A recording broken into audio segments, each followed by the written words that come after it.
കോഴിക്കോട് ഈങ്ങാപ്പുഴയിൽ ഭാര്യയെ വെട്ടിക്കൊന്ന കേസിലെ പ്രതി യാസർ റിമാൻഡിൽ. താമരശ്ശേരി കോടതിയാണ് 14 ദിവസത്തേക്ക് റിമാൻഡ് ചെയ്തത്. പ്രതിക്ക് അന്വേഷണ സംഘം ഉടൻ കസ്റ്റഡി അപേക്ഷ നൽകും.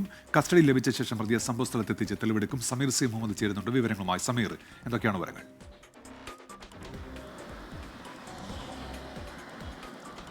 ഉന്മേഷ്, കഴിഞ്ഞ ദിവസമാണ് നാടിനെ നടുക്കിയ അതിക്രൂരമായ കൊലപാതകം ഉണ്ടായത്. യാസർ എന്ന മയക്കുമരുന്നിന് അടിമയായ യുവാവ് ഭാര്യ ഷിബിലയെയും ഷിബിലയുടെ മാതാപിതാക്കളെയും വെട്ടിപ്പരിക്കേൽപ്പിക്കുകയായിരുന്നു. ഈ സംഭവവുമായി ബന്ധപ്പെട്ട് ഷിബില പിന്നീട് മരണപ്പെടുകയും ചെയ്തു. രണ്ടുപേർ, അതായത് ഷിബിലയുടെ മാതാപിതാക്കളായിട്ടുള്ള അബ്ദുൾ റഹ്മാനും ഹസീനയും ഗുരുതരാവസ്ഥയിൽ ഇപ്പോൾ ചികിത്സയിൽ തുടരുകയുമാണ്. ഈ സംഭവത്തിന് ശേഷം പിന്നീട് പ്രതി ആ വാഹനവുമായി കടന്നു കളയുകയായിരുന്നു. പിന്നീട് കോഴിക്കോട് മെഡിക്കൽ കോളേജിൻ്റെ പാർക്കിങ്ങിൽ വെച്ചുകൊണ്ടാണ് ഈ യുവാവിനെ പോലീസ് അറസ്റ്റ് ചെയ്തത്. പ്രാഥമികമായ തെളിവെടുപ്പ് ഇന്നലെ നടത്തിയെങ്കിലും വിശദമായ തെളിവെടുപ്പ് അനിവാര്യമാണ്. ഇവരെ ആക്രമിക്കാൻ ഉപയോഗിച്ച കത്തി കണ്ടെടുത്തിട്ടുണ്ട്. പക്ഷേ മറ്റിടങ്ങളിലേക്കൊക്കെ, അതായത് സംഭവ സ്ഥലത്തെത്തിച്ച് വിശദമായിട്ടുള്ള തെളിവെടുപ്പ് അനിവാര്യമാണ്.